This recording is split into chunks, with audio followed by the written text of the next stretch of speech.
Hello. Today is May 6th. We're here with another section on business, and I think were we gonna do AI on this section too? Robot and AI. Yes, that's right. Oh, I was right the first time. I should have just stopped there. And we'll start out with one of the most entertaining robots, even though this is the business section. He's having a meltdown, and it is so fun to watch. Elon Musk tweet wipes $14 billion off of Tesla's value. Now, some of that had recovered, about 7% of that had recovered by the time we're filming this, but it wasn't just that. I mean, he was tweeting up a storm about selling his house and fighting with his girlfriend. He said that he was going to sell all of his properties. He wasn't going to own a home anymore. Said that the stock price was too high, obviously. He's really upset about the quarantine. Yeah, he wants everything to reopen now. I'm sure there's no selfish motives involved there. That's all, And then some just obscure stuff about raging against authority. Now the whole thing is odd. I think the New York Times reported that they actually contacted him and they said, "Did you get hacked, first of all? And if you didn't get hacked, did you clear that tweet about the stock price with the crew that you agreed on penalty of jail to clear before you tweeted anything about the stock price?" And he responded only with the word no.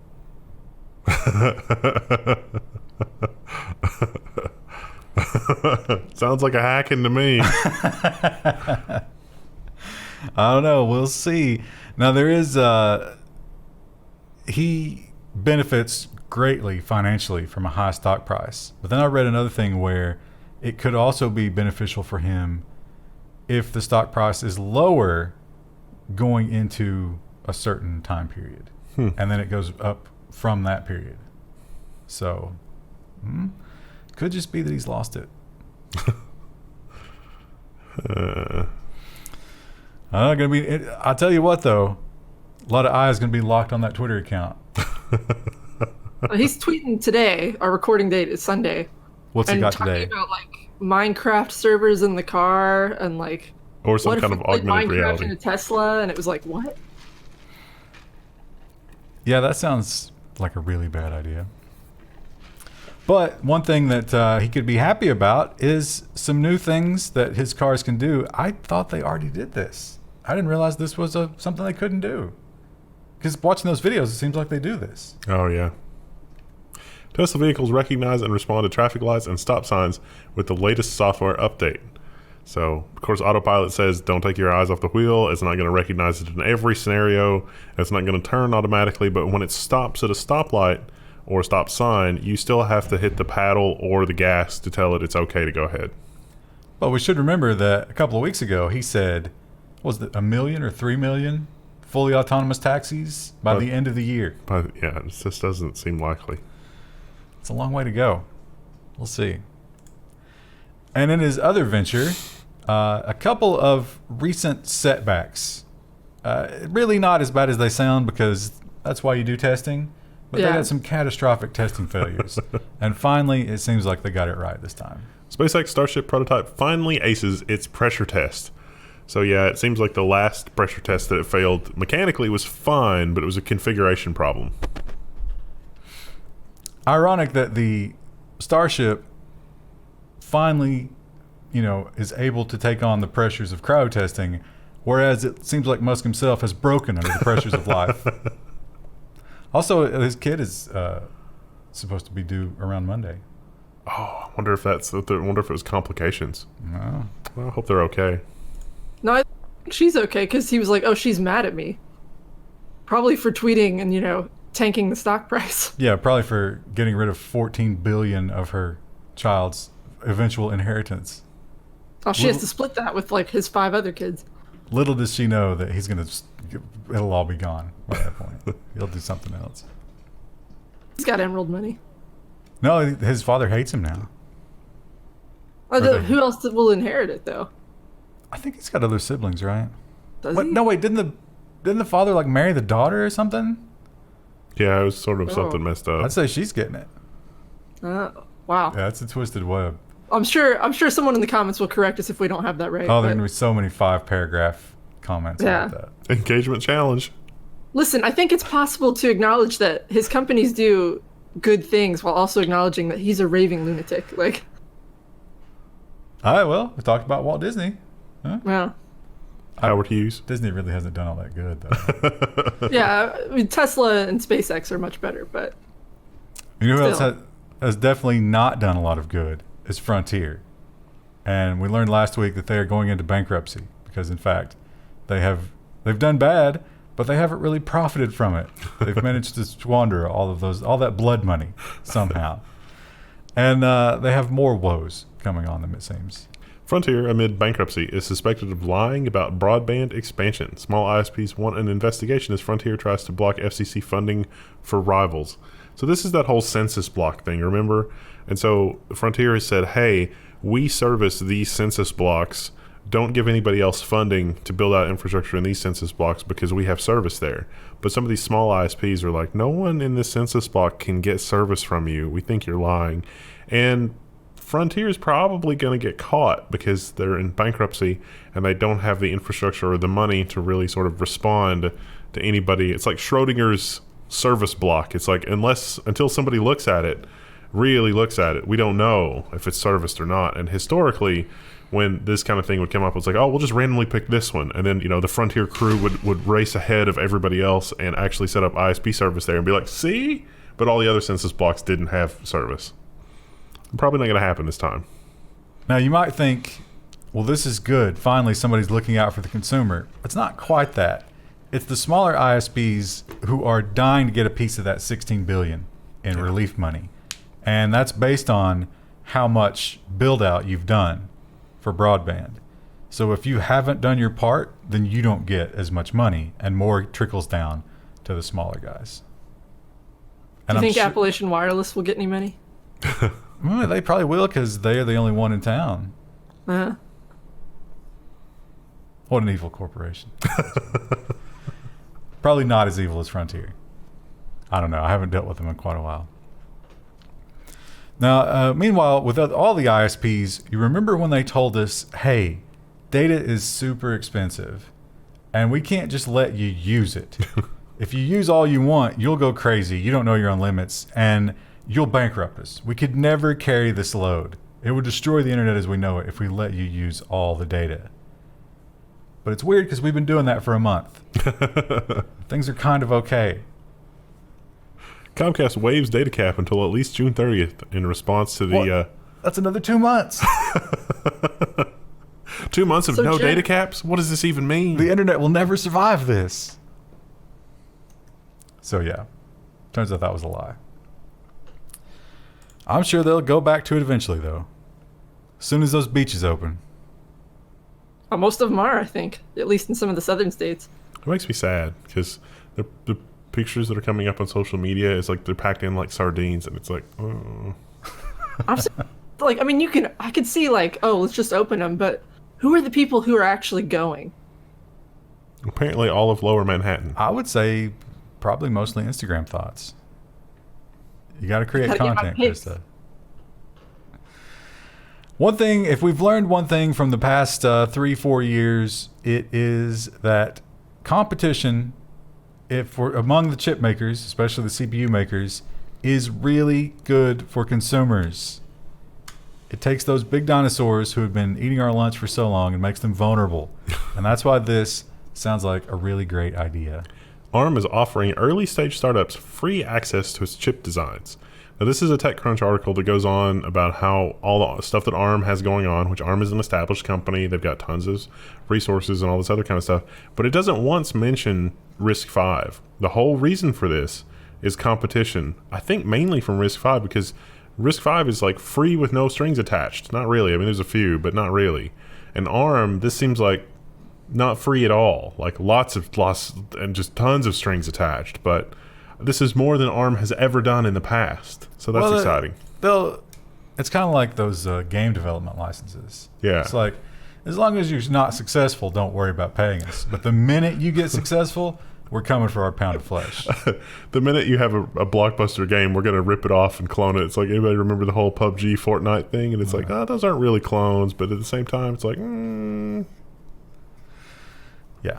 So, And speaking of CPU competition, Team Blue has had to make concession after concession to try and catch up because they're way in the back at this point. They need to get back to the front, and so they are now giving us more on the whole line of chips and trying desperately to compete, even though there is that number 14 they can't get away from that. Intel Comet Lake, all the gaming CPU specs, pricing, release date, and performance info. Intel has dished out all the dirt on its 10th gen Comet Lake desktop CPU processors. Spoiler alert, the i3-10100 is basically the same as the i7-7700. So you can get it all the way up to 10 cores. 10 is the absolute maximum limit. It's a new socket. It's $488 for the 10 core, which is kind of nice. Those 9900 KSs were like $750 when they first launched. Wonder why they dropped that price. Oh, they didn't drop the price. This is a new product at a new price. Also hyper-threaded all the way through the lineup. Again, trying to compete with more cores. And they're really boosting the clock speeds, although this is one of those situations where no one actually has them yet. Yeah. And they haven't announced when they're going to be on sale. And the power levels to get to those turbo speeds are quite severe. The motherboards are built to be able to deliver like 300 and some watts to the CPU, so I'm going to withhold judgment until I get my hands on one. But yeah, competition. We talked about Jeff Bezos being, getting a huge gain on that whole world's richest man running. I found this whole article just so disingenuous. How many billions was it? It's like 23. 24 billion he has clocked in his personal belongings. That's not Amazon going up that much. That's him going up that much. But he says, hang on a minute. It's not all sunshine. This might actually cost us a little money. Yeah, Amazon's sales surges, but Bezos says the costs from the thing that I almost said could hit $4 billion. So here's why this is disingenuous. It's like we just had an extra $100 billion in sales, which is going to cost us $4 billion more than it would have ordinarily to service those sales. Oh my God, your profit margin is 28% instead of 32%. Boo hoo hoo. Listen, I'm just really crying because what if he can't buy his 10th house this year? We all need to be buying more from Amazon. He should be more like Musk and sell all of his properties. I think all of this is a subterfuge campaign, because I think that as senators look around at the economic devastation in their districts from all of the businesses in their districts that close up shop, they're going to be out for blood. And so I think it's wise of him to try to downplay how good things are for Amazon. And if you really, and again, I love Amazon and I'm using it, and so I'm a hypocrite here, but businesses that are selling fringe niche items are non-essential, and they're just getting killed right now. Yeah. Meanwhile, Amazon is selling that exact same item. Yeah. So it's definitely not fair. He's doing it in a safer way, I guess. But if you had a business selling niche fringe items and you can do it online, business is better than ever. Level 1 KVMs can confirm. Are these Store.level1tech.com. Are these greenhouses or art installations? What is that? I thought it was a greenhouse. That's their headquarters. Well, there's not people in there, are there? Not right now, because they're staying at home order. Only the robots. Those are the buildings? I thought the headquarters was like behind there. There's nobody in those bubbles, right? I don't know. I've never been there. Engagement challenge. I want to know what's in those bubbles. It really does bring on a Legion of Doom from the Super Friends kind of vibe, like that big thing that lived in the swamp and would come up. It's the Fortress of Solitude. We had to relocate it from the Arctic Circle. They had a name for that thing. I don't remember what it was. Chat. What was the name of the big bubble that lived in the swamp that the Legion of Doom lived in? Oh, was that the one where they would have to come out of the little pods, down the staircase, and then they would go into another one? I remember thinking, oh, that must be terrible, because you would get swamp muck all over your boots and stuff as you went from one pod to the other. They just weren't connected. All I remember is just it was this big dome, black dome that rose up out of the bubbling tar. I don't know this reference. Yeah, you're too young. Yeah, young whippersnapper. You don't know about good cartoons. Actually, Super Friends was kind of a garbage cartoon. They focused on the children characters, which drove me crazy. This child The has to Wonder learn an Twins. important lesson. Oh, the stupid Wonder Twins. They were the worst characters. Western Digital last week sheepishly admitted that, yes, it was using bad technology in even its NAS drives. In fact, across the whole lineup, they were using this technology. It slipped it in without disclosing it. Those disgusting shingles. They got a bad case of the shingles. And now we find out they were not alone. Yeah, Toshiba publishes a list of consumer hard drives that use the shingled magnetic recording as well. So Toshiba, like Western Digital, not exactly being forthcoming. Like, it should be displayed in bold letters on the packaging. Like, hey, these hard drives. But instead, they just give you a list. So you can go with this, jump on the one tab there and see if you are affected. It's the 4 and 6 terabyte models. Hilariously enough, one of their gaming drives. Yeah, no, that would be... That's a bad idea. Yeah. I think it was notebook gaming, but still. And when it comes to selling notebooks, for sure, but PCs in general, Lenovo is the big name these days. I think they are number one right now, aren't they? They're close to it, if not. Yeah. And it's interesting. Usually, we only see smaller fringe companies doing this, but they are taking the bold step into free operating systems. Lenovo will start offering ThinkPads with Linux pre-installed. You know, Dell, you were able to get the Dell XPS Developer Edition and some of the Dell laptops, but a lot of the new ThinkPads, especially the new ThinkPads with the Ryzen 4000 series CPUs, you can get Linux pre-installed. So Lenovo's done the work for qualifications, drivers, updates. Have a pretty good Linux experience with those. That will be Fedora, although they did admit you will not get the non-free graphics drivers. Yeah. You will still have to deal with that. It's not that big a deal, but for the normie users, I can totally see that being a big problem. You get that blank screen, and you're like, what's going on? Well, it only matters on the models that have the Nvidia built-in graphics. Yeah, that's true. Usually you're probably going to go for like an integrated workhorse laptop or something. Yeah.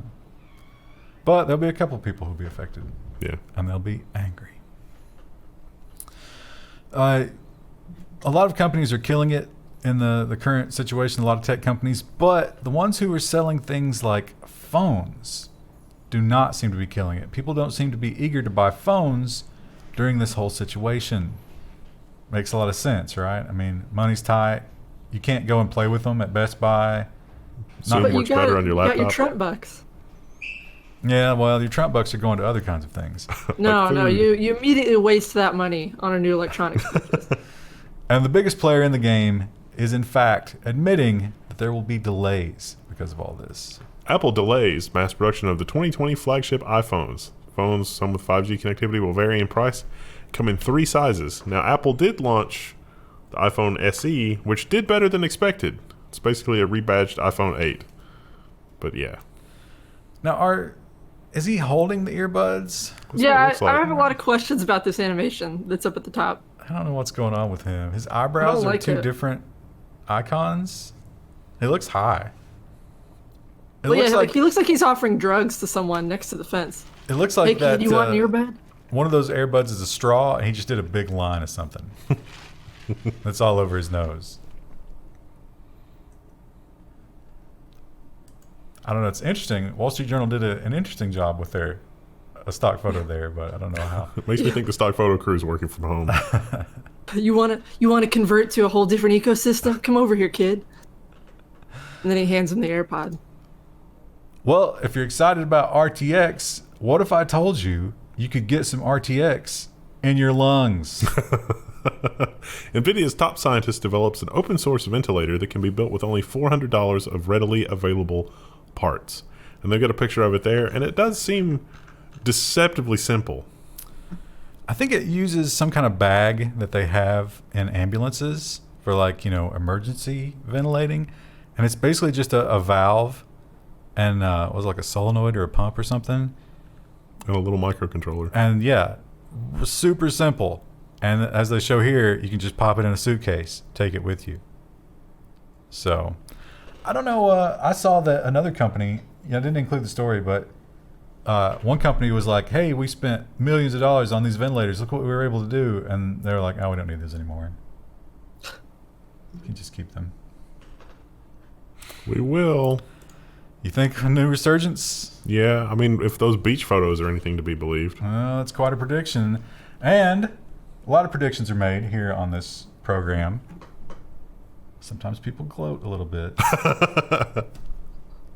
But you got to admit when you got it wrong, too. And I will say I definitely got it wrong. I badmouthed Microsoft with this whole cloud subscription nonsense. I was like, that ain't going to work. That's stupid. Well, Microsoft's big Xbox Game Pass bet is starting to pay off. Microsoft takes an early lead in the battle for the Netflix of video games.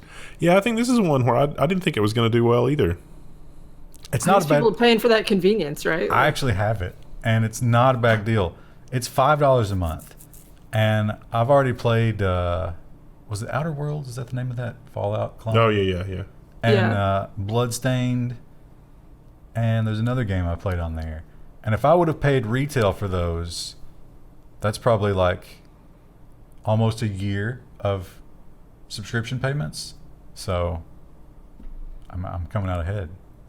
We'll see if it's still doing well when Microsoft's no longer taking a loss on offering it. That is the beta period. Yeah. Now they say that the price might go up. Yeah, it will If the definitely price go goes up. past $8, I'm out. Yeah, I was thinking like 20. It's like Yeah. $20 is Yeah. probably what they're targeting. Because look at No Netflix. chance. Netflix No chance is I'm approaching going $20.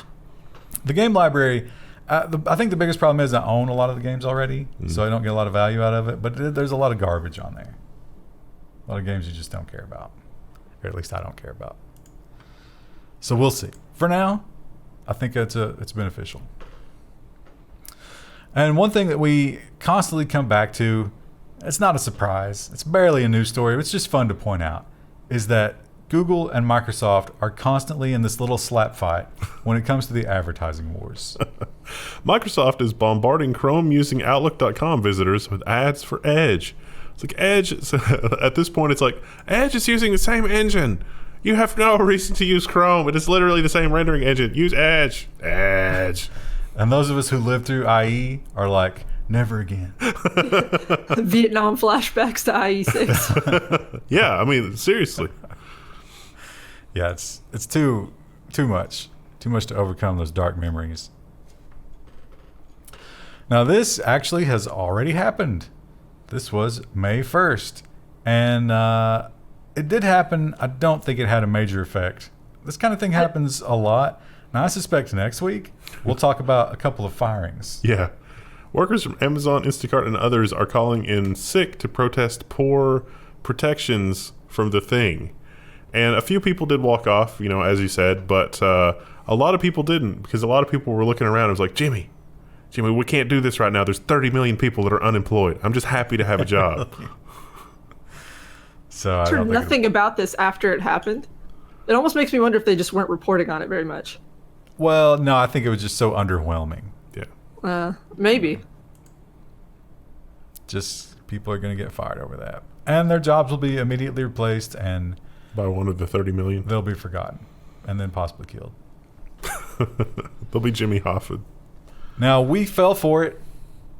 We did the story We did. about this, and it turns out not true. The difference is unique users versus total. If you know anything about web traffic, that total number is useless. It doesn't tell you anything. Zoom admits it does not have 300 million users and corrects its misleading claims. So it's like 300 million instances of people doing stuff. Probably a lot of those were the same person doing something over and over again. They point out, like, people could have up to 5 Zoom meetings a day. Can you imagine? Yeah, I can The actually. darkness of that. I think my record so far is 8. I had 8 in a day. In a day? Wow. Yeah, and it was just like, this is everybody, like, mostly, I mean, I get it. Most of it is more like psychological than actual functional, because like some people are adjusting and like they're still able to do business with the shutdown, and so they seem to be very thankful for that, but they're also not sure about all of the other people that they work with. And so most of it is just like, hey, are you there? Is everything operating normally? Do I have to worry about anything? He's like, nope, we're good. I mean, like, we're all nerds, we're all shut-ins anyway, so everything's basically continuing as normal. Well, they are still doing brisk business. There's no denying that. I think that was probably just someone who was updating the website that didn't know the difference between those two terms, and they've been reprimanded severely. So we'll see. Zoom is still expanding, though. In fact, their growth rate is way beyond what they can handle with their infrastructure, and they had to go out there and get more cloud capacity. So obviously, you go to Amazon, right? Wrong. No, okay, so they're going to do Microsoft. No, not Microsoft. Who does that leave? The worst choice. Zoom taps Oracle for cloud deal, passing over Amazon and Microsoft. Engagement challenge. Were you part of this decision? Can you enlighten us? Because this seems like business suicide. Wendell has entered the chat. They must have thrown him a crazy deal. Like, just free. It's like, you just, free. Yeah. It would have to be free. This has to sting for AWS because you just got shut out of Jedi.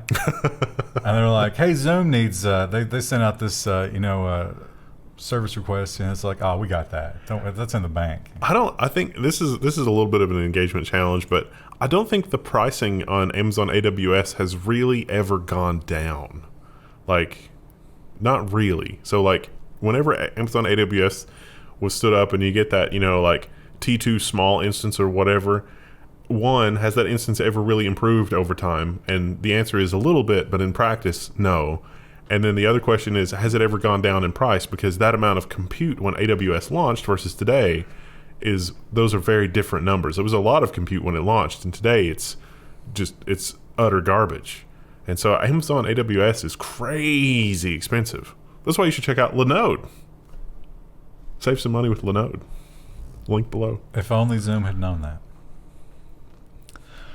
Well, I assume you guys have both seen Trolls World Tour. I saw ads for this. About it. Yeah. This was one of the biggest profile movies, although were there previous Troll movies? I guess so. I think so. Okay. I think there was one. So this must be a hit amongst the kids, and this was one of the first really big movies that just said, you know what? There's no theaters, so let's just go completely digital. Made $100 million. And I assume you cut some costs there by not going through the theater route, because they could take a cut, right? Yeah. A big cut. No, probably not a huge cut. So they said, hey, if we can make $100 million and not worry about the theaters, maybe we should just do this forever.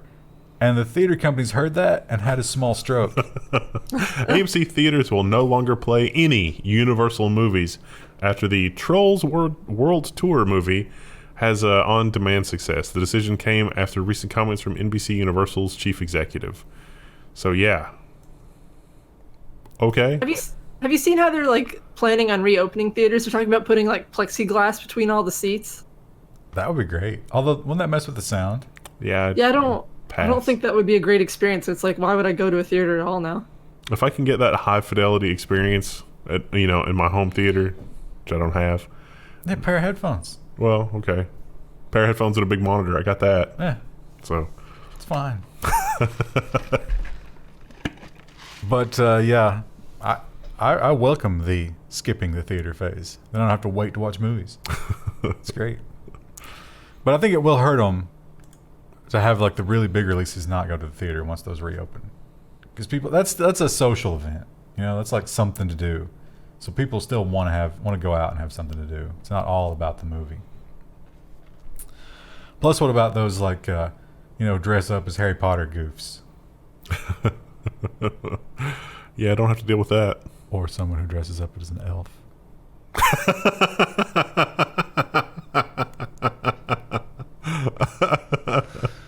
Now, I imagine that neither of you have been taking any taxis recently. No. Been to what? Taxis? Taxis. Oh, no. I haven't been in a taxi in years. Kind of a terrifying idea right now is to get in there. You don't know what's floating around in there. You don't know what the driver's got. It's basically just a petri dish. Yeah. And the companies are hurting. Lyft is laying off 982 employees and furloughing a further 288 due to the thing. Now, when I first read this headline, it was processed as, Lyft as a global organization is only losing 982 people, and I was like, that seems actually pretty good. And then I thought, oh, they're not counting any of the thousands of people who are no longer driving for Lyft. The drivers are not employees. Yeah. Yeah. So they're just, wow. So you got to figure that. I mean, how many employees could manage the people doing the driving? 100 to 1? 1,000 to 1. It's got to be a huge ratio. So also Uber, they mentioned Uber's having similar layoffs because what are you going to do? It's weird. There's going to be a big vacuum when that comes back online. Yeah. It's going to be interesting to see what happens then. I don't think it's going to come back online all at once, though. I guess they can spool up pretty quickly, those companies. Well, they can spool up pretty quickly, but I mean, look at all the crazy stuff that Uber was doing, which was not self-driving related because they were just making more money than they knew what to do with. So now it could be that, ultimately Lyft is a company ran by like 50 people in the future, even though they might have 100,000 drivers. It's all just automated. Cutting out the management, maybe the best case scenario. Moving on to the robot world, we have some interesting AIs this week, and one of them will probably be a nightmare that many of you will have to deal with in the maybe already as you're looking for a new job. LinkedIn's AI generates candidate screening questions from job postings.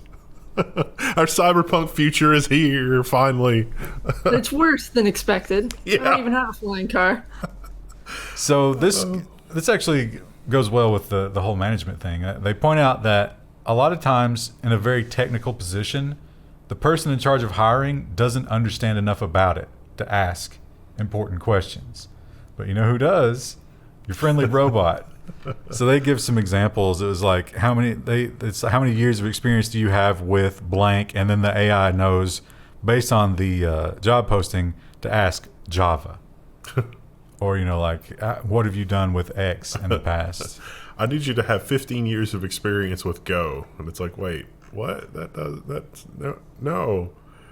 not a thing. And it's like, but I have 7 other applicants for this job who have 15 years of experience with Go. You mean to tell me that every one of those are lying? Well, that would. Go's not been around that long. So this is not just like experimental. They've actually been using it. And they claim that they weeded out 16% of candidates who they never should have even talked to in the first place. Kind of horrifying. Yeah. Especially if you're in that, so imagine this is your world right now. You just graduated college, but your senior year basically didn't exist. You learned nothing, and you did a stupid online program. You got nothing out of it. Now you're going into a job market that's just in turmoil, and you have to talk to an AI. And you never speak to a human being. Again, our cyberpunk future is finally here. I mean, that's kind of like, I remember when I first started looking at jobs and my mom was like, just go in and talk to the person when you hand in your resume. And I was like, Mom, no one does that anymore. Yeah. You do it all online. And now even the interviews are going to be online. Even in our day, when I was in high school, I remember going to, grocery stores and stuff. Yeah. And you would talk to the person at the service desk and it was like, no, you just go to that little machine over there. You don't talk to a person. So. I'm sure it's much worse now. AI, we have learned, can do an amazing number of things. It's writing music, it's writing poems, it's creating pictures of cats. But there's all this argument about who owns it. Can the AI own things? And I think we got the ruling that no, they can't copyright things. AI cannot copyright things. And now we learn that there's another thing they cannot do. Artificial intelligence cannot be inventors, the U.S. Patent Office rules. An AI system called DeBus invented 2 new devices, but the USPTO says that only humans can do that. So the inventor of the AI created these 2 AIs to do, one of them was like a package or something, and that the inventor of the AI didn't know anything about the fields in which the AI were working. But they actually the AI actually came up with 2 novel designs. And so, with a patent, it's like, somebody skilled in the arts of this thing has to be able to look at it and recreate what you did. And so it's like, the inventor was saying, the spark of genius came from the AI. And it's like, I don't 100% buy that. The pro camp likened it to a college professor training you on a topic and then you inventing something and him being awarded the patent. But it's not quite the same. No. One of those is a human. No, I don't depend on my college professor to keep me running or, to do anything really. Or to create you in the first place. Yeah. Maybe everyone's parents should get their patents. Yeah. Only orphans can have patents. One of the most common AI stories, we get one almost every week now, is how good AI is at detecting X disease. Yeah. There's all sorts of cancers and, like various lung and brain abnormalities. It seems like it's limitless. And they're always like, oh yeah, we ran it against this test data and it performed flawlessly. But can that be translated to the real world? Perhaps not. This headline says Google's medical AI was super accurate in the lab, but real life was a different story, implying that the medical AI was not super accurate in real life. But in fact, that is wrong. This article talks about the AI and was actually really good, but the AI would also reject when the nurses did things like the scan wasn't the cleanest.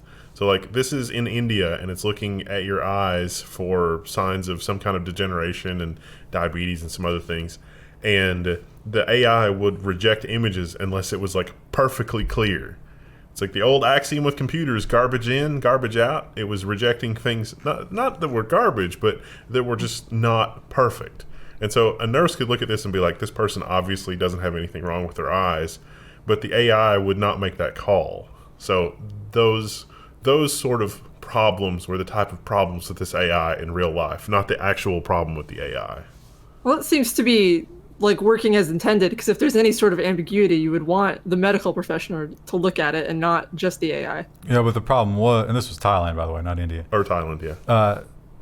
The problem was these nurses are not qualified to make that decision. And it's one of those situations where they look at hundreds of them every day, and they're probably just as good as the doctor at this point, but you have to have that qualification. Thailand makes more sense because it was like 200 specialists, and I was like, wow, there's only 200 people for this in the entire country of like 1 billion people. Yeah, so this was mass screening. They were intense somewhere, just doing like these mass programs, and they ran into several issues, which was the image quality, obviously, because they couldn't get a steady picture because they were like in the jungle somewhere, and the bandwidth.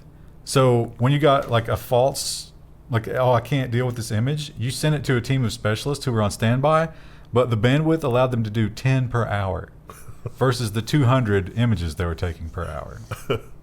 So I think this basically was fine from the AI side. All the other problems were not fine. It was infrastructure. Yeah. The AI was too powerful for the infrastructure they put it on top of. So the AI was so powerful it was on the verge of consciousness. But it does go to show you Like that you can't immediately replace people. No. Because when the AI, it's like it cannot adapt or overcome its surroundings. It's just like, what? This isn't what I'm expecting? Get it out of here. The other thing I thought of while I was reading this was in Idiocracy, where he goes into the medical thing and there's just that huge thing of buttons and they're like hitting the buttons with the thing and the AI is like, take a better picture. It's like, take a better picture. And a nurse doesn't have photography training. What were you saying, Krista? I was about to make the same sort of assessment you did, where it's like if it's not perfect conditions, it just can't perform. But they could, change it. And they did talk about the workflow. They were like, oh, well, we built this so that the nurses didn't have any input, but based on these circumstances, why don't we just let them, say that's a false positive. Can't read the image. It's fine. Can't read the image. It's fine. Yeah. Although that can introduce more problems. That's better than nothing. You get the idea that these are people who weren't going to be screened otherwise, right? Yeah. So I think it's still a good thing. Did you guys listen to these samples? I didn't. They're so good. Oh, yeah. Because it's right there with the music, but the voice, like sometimes it's saying words, but sometimes you can't make out the words, and so it's this weird like dystopian. This is exactly what I would expect if we were living in a simulation and it couldn't quite get music, and you'd be hearing this and you'd be like, well, am I going crazy? It's a new Level 1 intro tunes. OpenAI's Jukebox AI produces music in any style from scratch, complete with lyrics. So it's it's similar, the way they describe it, it's similar to the variable bitrate MP3s. Remember those? They sounded terrible. Yeah. Where it, based on what's going on in the music, it clips off a bunch of stuff to save time and energy. And the voice, you can really hear it with the voice because it gets that like compressed, clipped quality when you can't understand what's going on. It sounds like a really, really, really bad auto tune, where it just blurs the words sometimes. But other than that, it sounds like a really valid country song. The one I listened to. It was supposed to be Alan Jackson, I think, was the. Leanne Rhymes. I didn't even do that one. Yeah, country in the style of Alan Jackson. Definitely check these out. It's worth a listen. I thought of the Rick and Morty where it's like they're in the simulation and Jerry turns on the radio and there's not enough computing power for it to really simulate the radio, so it's just like human music and it's just like boop boop boop boop boop beep. Well, this is several grades higher than that. Yeah. But there's something wrong with it. It's actually fairly convincing. Yeah, there's something really wrong. If you were in a Walmart and this was just playing on the speakers and you weren't paying any attention to it, it would totally pass. You have to really focus in. It's like, what? Some of those aren't words. But crazy, I think 600,000 songs it was trained on. And man, it bangs out a country tune. No problem. Nice. So tomorrow will be, what's left? Linode. Nonsense. Thanks again, Linode. We'll have another Linode ad on Friday. Security. And nonsense. We haven't done security, right? So it'll be security and nonsense tomorrow. Right. The shortest of the days. Yes. Yes. All right. Just to see if you you clipped out again. I don't know. I don't know. Your Discord is detecting your buy and trying to destroy it. Maybe it's just too loud. I wonder if that's coming through to. Oh no, it can't be right. Because it's probably just too loud. Do clipping it. Do like a really stealth one.